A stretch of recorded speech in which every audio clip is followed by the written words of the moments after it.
Do your thing. Do my thing. Oh, hi, I'm Jen Soska. And I'm Sylvia Soska. And we're the Twisted Twins. How's that in person? They have made what is one of my all-time favourite movies. American Mary, I hope that's what it is. Of course it is.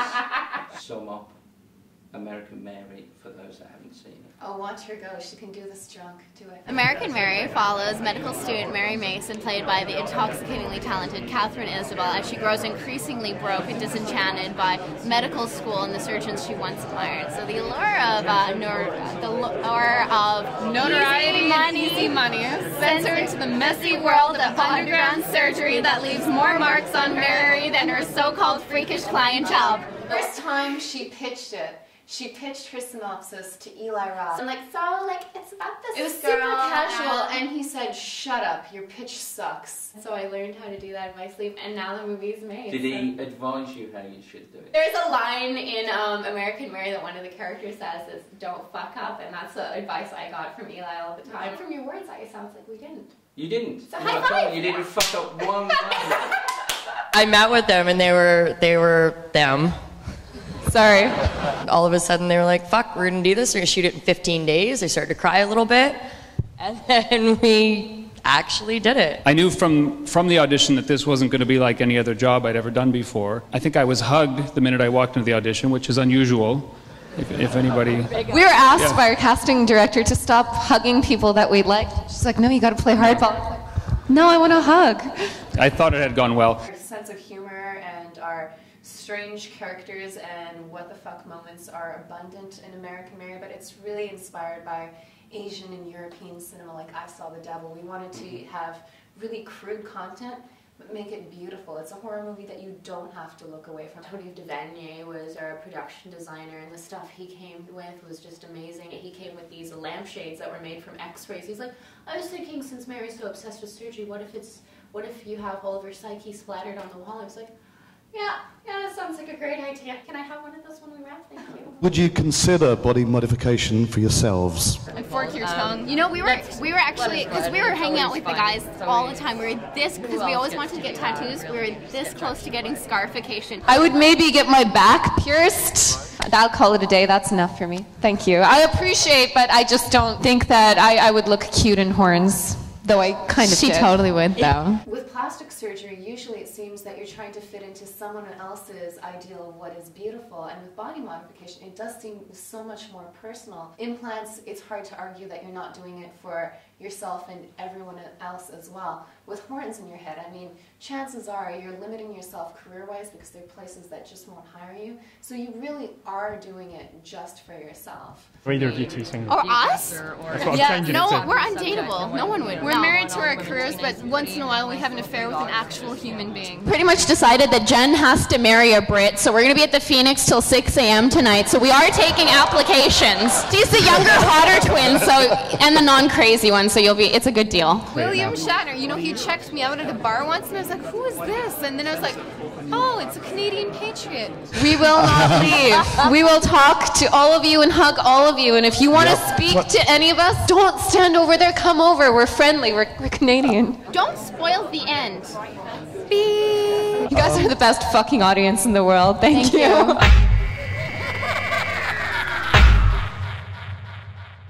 Most people who come to FrightFest, if someone came into their house who had been bitten, I don't care how close they are to them, they'd immediately get shot in the head or something like that. Well, that was the whole point. That was what Joel's idea was, that I'm a huge horror fan, and Joel kind of isn't or wasn't when we wrote the film. But it was the whole thing of saying what would happen, and also we couldn't pull out guns because we were in Britain, and they are characters that you get to know rather than they're in the middle of the countryside. In the house, you know, and there was no guns or anything to hand. It was just whatever you could get hold of. So it was quite clumsy, and we wanted it in the sense of the fights were clumsy. How a person who's never probably had a fight or never killed somebody, you know, how they would cope with that. You know, they're not going to just get a gun out and shoot someone in the head. It was kind of get the nearest thing, the nearest tool, the spanner, the broom, whatever it was, to get through that particular situation. I think that was the crux of it, of what if this really happened. I know there's people running around pulling guns out and watching heads pop and everything like that, but what if this really happened to a real couple with real problems in Britain? in the countryside, and we really wanted to make it as realistic as possible.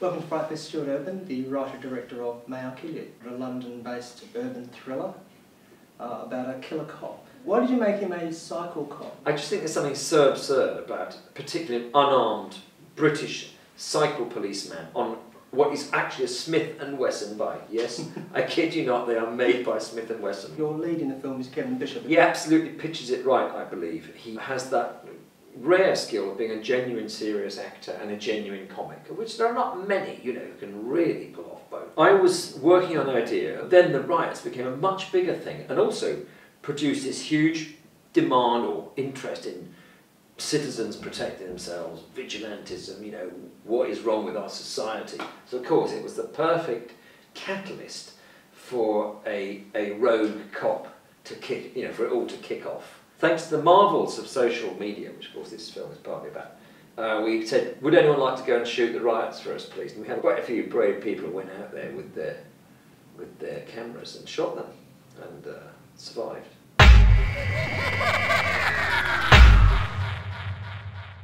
Chained is on solely because of me. I mean, I loved this film when I saw it. And I love you! In the notes that I wrote for the programme, I actually called it Your Henry Portrait of a Serial Killer. Do you like that or not? Charming guy. I love this. It's better than My Titanic. It's another romantic comedy from Jen Lynch. No, it's, I was sent a script called Chained, and I love the idea, but outside of that, it was incredibly violent and gratuitous, and that did not interest me. The producers said, what would you do? And I said, well, I'd do more of a character study on how monsters are made. Did they tell you why they chose you in the end? Why did they actually come to you? They thought I did stuff like this. You know, it's weird as my father keeps telling me I do stuff like that too. You sure are in a lot of horror, you know. Chained is my film of the festival. I'm going to pay you after this, I yes. promise. Yeah.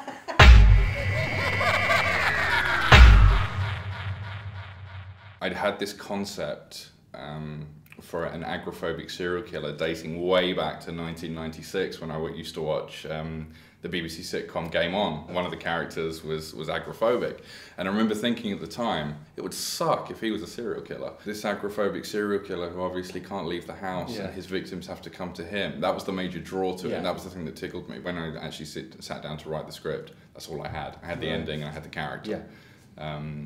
So it was fun just kind of creating this scenario where you're just watching this character melt down and watching him cope as this scenario just progressively gets worse minute by minute by minute. So you raised the finances via Sponsium, which is one of the kind of crowdfunding websites. I've always been one on the other side of the crowdfunding. I'm happy to contribute to projects that I think have promise. When it came to actually having to do it myself, I was a little bit apprehensive, devil and angel on my shoulder saying, do it, don't do it. We set it up and the PR machine just kind of ran away with it. I say the PR machine. I was on Facebook and Twitter every fucking day for 12 days saying, hey, have you put money into this yet? Why not? One of the great things about crowdfunding as well, you can offer people cool little incentives. Reese Shearsmith's got a lovely pair of pink marigolds on.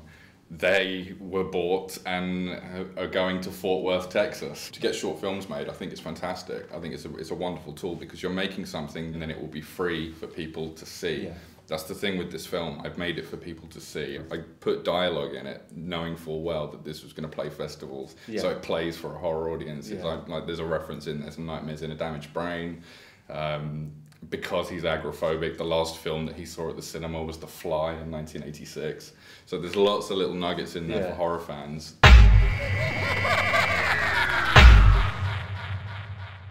Tell me a little bit about Tower Block. Tower Block's a British film set in a tower block.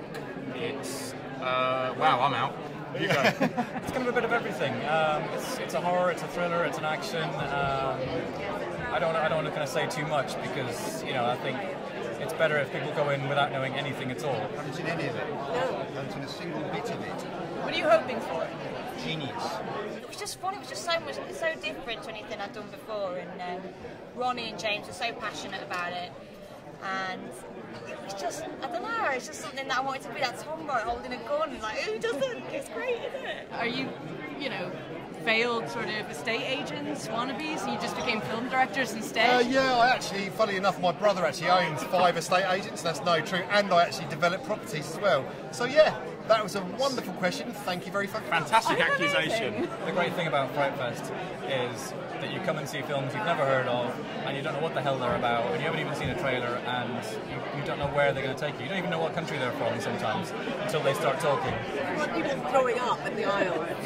Yeah, sweat, blood, sweat and tears. So are we thinking Assault on Precinct 13? Very similar. People have made that comparison before. I think of it more like Home Alone for adults. You've never said that to me before, that's amazing.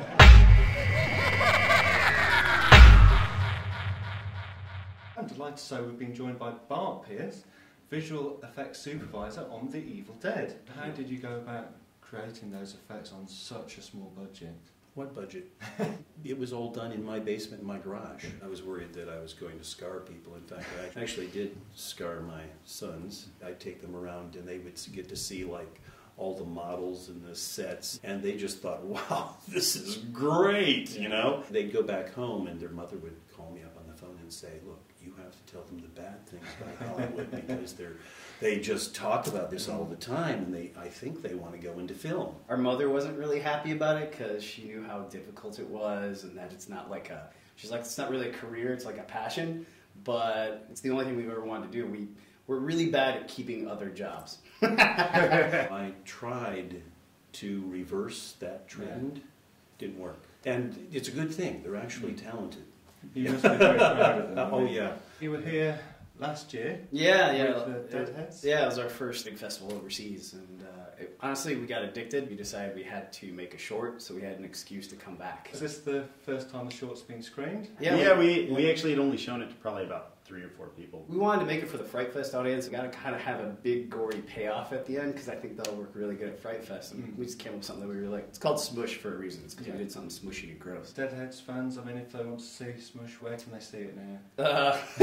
Well, I think it's in my dad's pocket over there. But we're going to probably play it like 2 or 3 more festivals and then put it online because we just want people to see it. It's just fun to show stuff.